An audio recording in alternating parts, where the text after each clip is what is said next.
Thank you very much to all for your presentations.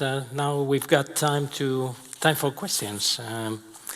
The first one I would put to Ruben. You gave us an overview of the market and how you see the current which is the current status on smart cities market. What happened in the past? What can we do? What can we do now that is different from the past? Thank you, Victor. That's a really interesting question. It could be another panel, 3 hours panel. No, but let's briefly talk about history of smart cities. No, for the last 8 years. I remember at the beginning everything was about the devices. No, we're gonna collect data, and I remember maybe there are companies that are dedicated to create these devices. Their business plans were amazing. We're gonna sell thousands, millions of devices. But that went a bit wrong, okay? Because there was something missing there. Then we talk about connectivity. I think connectivity is already mature for these solutions. It's already mature. We have there, and when we have 5G, it would be great and really easy to connect different devices. But it also went something missing when we were talking about connectivity. And then it came the third, what I call the third wave. The third wave, it was, let's have a platform. The platform is great, but we have to think what for. So I was really important, the platforms. And I think right now we are in a maturity level of the market. We are thinking about the past. We know what the devices can do, what we need, why we need this key data, and also connectivity is getting really mature. With the 5G, probably we're going to solve all the connectivity problems, I guess. And then we already are mature to know that the platform should be used to solve real problems. As Bruno presented there, to know how the transport is changing in the city. And that's a real problem and real concern, not here in Europe, it's around the world about mobility. We're talking about mobility. If you go to Latin America, they are really concerned.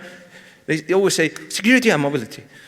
Okay, so let's keep to the basis and try to find the way to solve real problems for citizens. One little point here, thankfully 4G networks with LTE and narrowband IoT already gives the capability to connect almost anything. So we don't have to wait for 5G to do that. The network is ready. Sure. Thank you, Ruben. Javier, you talked about a pilot and you were gathering data for the city. How important is the security of that data to take decisions for you? So we have like 2 different perspectives. One is that you said that maybe we can, if the data is available for everyone, the critical data, like the crosswalks, lights or something like that, we can have a huge problem if anybody can access to this data. But the most important thing for us from that data acquisition is because if we have to develop policies, if we have to create something for the citizens, why we should do one way, follow one way or another is based on data.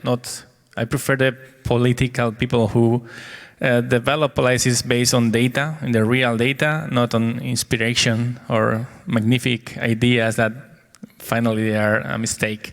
So if we have real data, safe data about what is happening, how to manage that data to implement solutions for the problem that you had from that data, I think is the right way to establish or to develop good services for the citizens. Okay, thank you, Javier. Okan, you talk about lots of things. I love your presentation because you gave us many ideas for the people of the public sector, because you've got the overall picture of the situation regarding data. But how can we create value from data and turn it into economy without breaking privacy rules? Which are the factors in monetizing data? How can we do it? I think, again, it's another major topic, probably worth a panel, as you mentioned. But in a nutshell, I just want to say that data intrinsically has no value, right? It's just bits and bytes. If I say 51, for example, you have to contextualize the data to create value from it. So it's very important to take the data, put it into a context, turn it into information, as they say, and then maybe think about a use case, how you will use that data to create value. So in my case, for example, if 51 is an age, that's one kind of data. If 51 is the number of accidents that I had this year, that's another data. So it depends on how we contextualize it and put it in value. Another example, if we think about, for example, accidents data, same data set, we have, let's say, all the details in a city for accidents. If you give it to the security department, police department, for example, they would use it to take certain policy actions around it. So they create certain value from it. From a commercial point of view, if you give the same data set to an insurance company, they can probably create customized products and services around it. So their use case is very different from the use case of the police department. They would use it for insurance purposes. Similarly, give the same data set to a bank, they would probably create loan programs around the cars based on that data set. So the value creation at the end depends on how we contextualize it and turn it into some kind of useful product or service, and then we start monetizing it. So then we look at probably issues around the data set itself, how probably current the data is, how extensive the data set is. Do we have, for example, all the accidents data in my example, or it's just a few data sets, accidents that we have in the data set?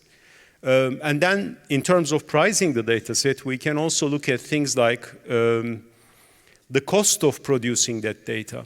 Since we will do monetization or pricing, should we take a cost-based approach, or should we take a value-based approach, which is down the stream in terms of usage, looking at it from the customer's point of view? So the cost probably would give us a baseline, but the value would definitely increase the monetary value of the data for exchanging it for a commercial transaction in the data economy. So these are some of the considerations that we have. This is one side of it. The second that I see nowadays, it's probably starting more recently, is if you look at the industries, there are certain incumbent players, they are well established, but now governments, competition commissions, for example, they are taking actions to open up the industry's data for further innovation by startups and entrepreneurs. So in Europe, for example, you have Payment Services Directive, PSD2, for those who are familiar with it. And it uses GDPR, but it builds on top of it, called the Payment Services Directive. And I will explain why it's important for value creation. In Australia, they have something called consumer data rights, which has just been legislated. Now these, if you look at what's behind the scenes, the banking system, for example, your financial institutions, your money sits in a bank, but who owns the information for, the data for it? Is it your data as a consumer, or is it the bank's data? Now, interestingly, UK, for example, Markets and Competition, I think, Authority, they did a study and they came up with an initiative called open banking. They said the customer data is owned by the customer, so you have the right to tell a bank to give the data that you have about your account, and also to initiate monetary transactions even to other third-party payment services providers to boost the fintech sector. So it's very interesting. Banks would normally not do that, but the government has taken a step forward and force the sector's data to open up from the consumer's perspective. So an entrepreneur today in Europe, and this is a reality with the Payment Services Directive, and it's happening actually in the last 6 months as we speak, fintech companies now can literally request a bank to understand all your payment account information, but you give the consent for it in compliance with GDPR, and they can collect even from different accounts that you have. Imagine a mobile app that collects all your account data, that knows your history of transactions. Again, you give the consent, and it can do financial planning for you with all different accounts you have, all the expenditures that you make, and can plan your finances. Now, banks don't do that. This enables, through some kind of legislation and regulation, this Payment Services Directive that I mentioned, and boosts a new data economy almost. This is the second type. The first type is the obvious one. You take a data set, contextualize it, put money around it. But now maybe we will see more and more established industries data opening up, which is to me a second data economy route almost. And using the consumer data rights concept, it's your right to force those other organizations to avail your data to other providers, like startups, third-party providers. Thank you. I think I made the story a bit long, but we have all these different things that are coming up for data economy. Thank you. Thank you very much, Okan. Anna, you talked about you talked about many applications for the citizens. Why involving the end user, the citizens in that case, is important for research?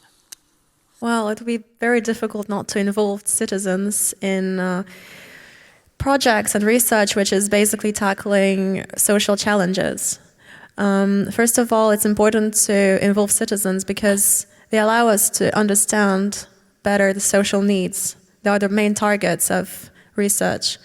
So the best objects to articulate those challenges. Also, citizens are a very important source of innovative ideas. Think of hackathons, for example, which can solve a lot of problems in a quite short time. And also co-creation workshops, which enable citizens to come up with solutions directly with city administrations or organizations. Involving citizens is also quite important for divergent thinking. They can bring a different perspective to research and deliver other solutions. And let's not forget legitimacy, which is quite important in research, because the moment you involve citizens, your project becomes more valuable, not only to your organization, but also to the public opinion. And finally, if you're tackling things like social change, you actually need to involve the targets of this, because at the end of the day, you're going to want to have some behavioral change, particularly on the side of citizens. They will be the ones that need to implement the change that you have developed and adopt your solutions. So their cooperation and their participation is particularly important. Thank you. Thank you, Anna. Bruno, I think we all gonna dream about your slide with those lots of concepts, no? So I hope it's not a nightmare. Yeah, something like it. How can we promote the use of those data for the social good? I like to approach it in two ways. First, when we see cities taking this data in order to provide better services to the citizen, in itself is a social good. It's a social good because we're going to improve how the routes of the buses are designed and the timing. It's better because we can choose better when the lighting is going to be turned on and turned down. We're going to be more effective and efficient in watering our parks. All this is going to bring down the bills of the city hall. It's going to bring down consumption, therefore also it's going to be good for the environment. So that's intrinsic in the use of this information and this data in the sense or in the idea of the smart city itself. A broader use that we have seen and we are still investigating further is the data that emanates from our network allow us to improve coordination in the event of some catastrophes.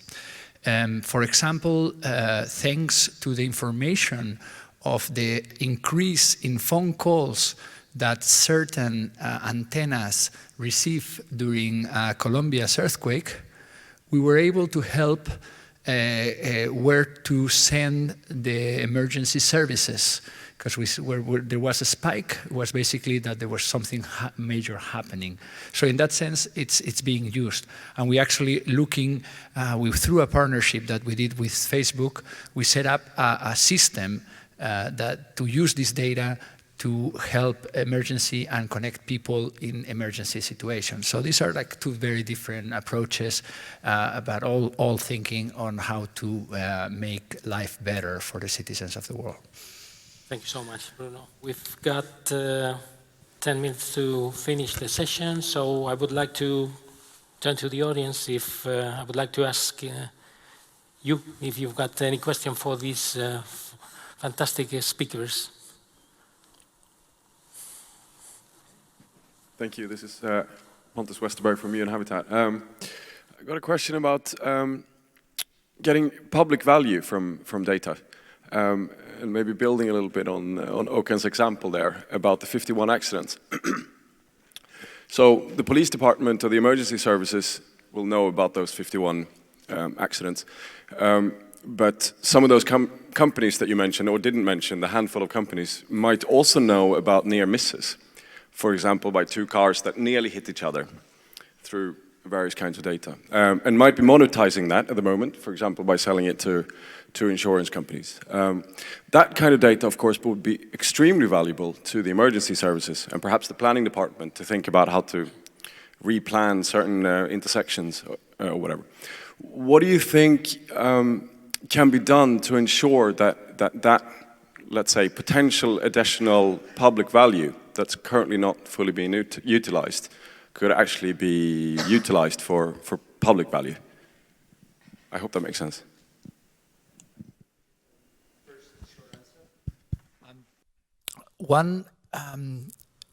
This information actually of accidents and road use is being used by the UK authority, the UK Roadway Authority, to make decision on where to improve the infrastructure itself.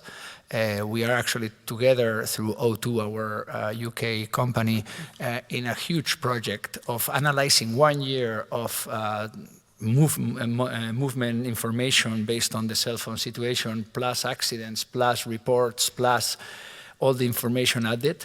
And that is allowing the UK Highway Authority to make decisions of where it's important to spend the money.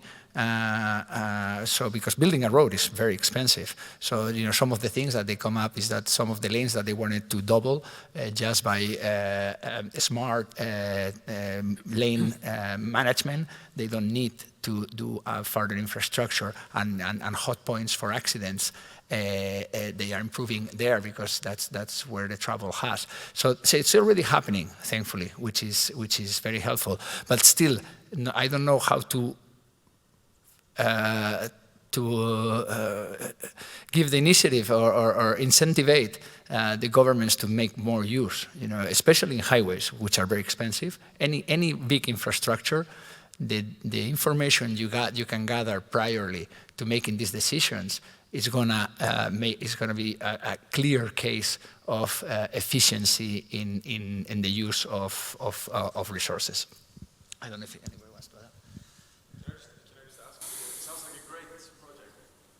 Sounds like a great project. How is it technically happening? Is the UK government buying that data from O2, or is it kind of a voluntary? They're buying the data from O2. Yes. Okay.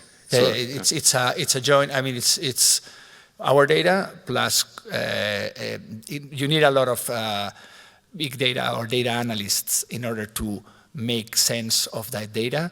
And also with the Highway Authority crossing, so it's a data plus consultancy. In this case, it's a data plus consultancy service that we offer to the government. Yes, they pay for it, but again, it's cheaper than a couple of kilometers of wrong highway. Any other questions? Yes, of course, Håkan. Just a quick comment. I know I'm not good at giving answers, so again, I will not give an answer. If you remember, I said valuation of data is very difficult, and I was talking about even simple data sets in general. Now, why do we have this issue? If you think about it, when we take the data, same thing for public value also, for the public data, first dimension in terms of complexity is what are the applicable use cases for it? And that's not well known in general, because for a given data set, we can have a hackathon here and come up maybe with 10 or 15 or 50 use or 100 use cases for it. So there's one complexity in terms of the applicable use cases. And even if we know the use case, it's not easy to put a value behind it in general, social value, monetary value. And then for all these cases, we have to sum it up. Now, I'm going to add another complexity dimension in order not to answer the question. You mentioned you have the accidents data, but in some of them, they almost like skipped each other. That's another data set, actually. We don't have that in the accident data set. Nowhere it says they didn't have the accident. So you introduced a second data set, which is the second dimension. When we start crossing the data sets, really it opens up our eyes in the city administrations, because we have silos that have access to one type of data in general. Like in the accidents case, we have police that has access to it. And I've been through a meeting where we were looking at different data sets from entities. Literally, we had the accidents data from Dubai police, and we had another data set from Dubai tourism about events in Dubai. And when you look at two data sets, they almost correlate in an incredible manner, but neither one knows about each other. So we realized that when there are those events in these certain places, we had accidents because it's all packed. The roads are, jammed. So this is the kind of value in your example also that you are mentioning. When we start correlating these data sets and creating value, and now I'm talking about two data sets even, we can complicate the situation further with more sets in general. And this is the innovation potential and the public value that we have, which is very difficult today to predict. But things like AI, things like new technologies are helping us to do that, because they scan all that data, millions of data sets, and start creating insights from it on behalf of us. Of course, we need to guide them, but these are all happening as we speak right now. That's why I don't have a straight answer for it, but think about these dimensions and how much innovation potential we have, and what kind of an economy we can create out of it, both for social good and also for economic purposes and environmental, all our challenges. We had that data set, if we had the entrepreneurs and the technologies, unfortunately, these are not in place today, right? We are all building still infrastructure systems, trying to collect data, doing something with academia. But when we put these pieces together, I think we will have an enormous opportunity for innovation in all these areas. And I can assure you, if you had access to all these data sets in the city, for example, you yourselves would come up with ideas. Because I've been in workshops where people can't even stand to express their ideas. But when they see the data in front of them about city. However, we have security concerns, privacy. We have to be careful also, because I'm assuming it's a blank sheet of paper without any security issues or privacy. So we have to be careful about it. And the second challenge that I see is all these security regulations, GDPRs, they are applying to certain jurisdictions today. EU has laws, US has probably, states in US have different laws. In Middle East, for example, even in UAE, Dubai has a data law, but UAE does not have a data law yet. So we have these islands of jurisdictions, but data has no borders, right? It flows freely.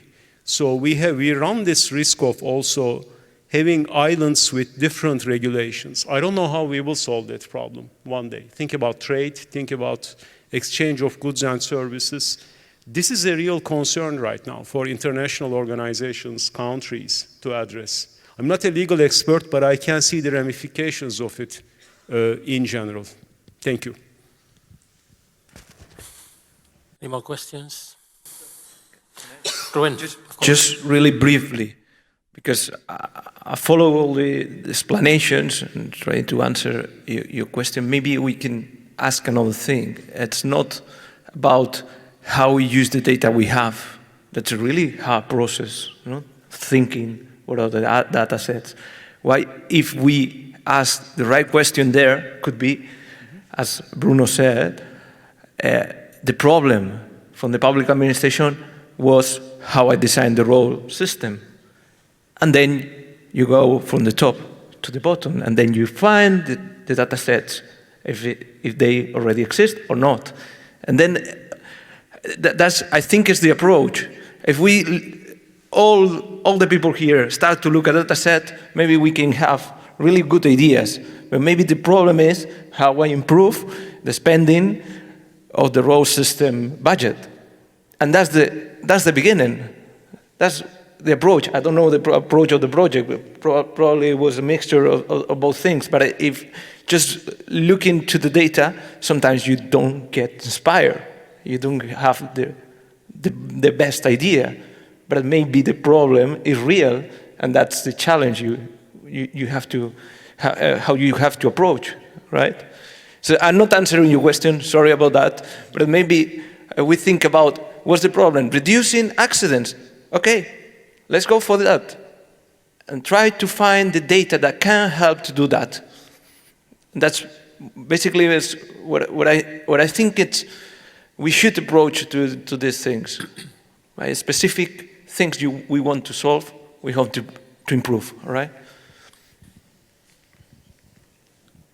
Any more questions? Thank you so much to all the panelists again for your presentations. Thank you everyone for being here. Thank you for sharing your time with us, and enjoy Valencia.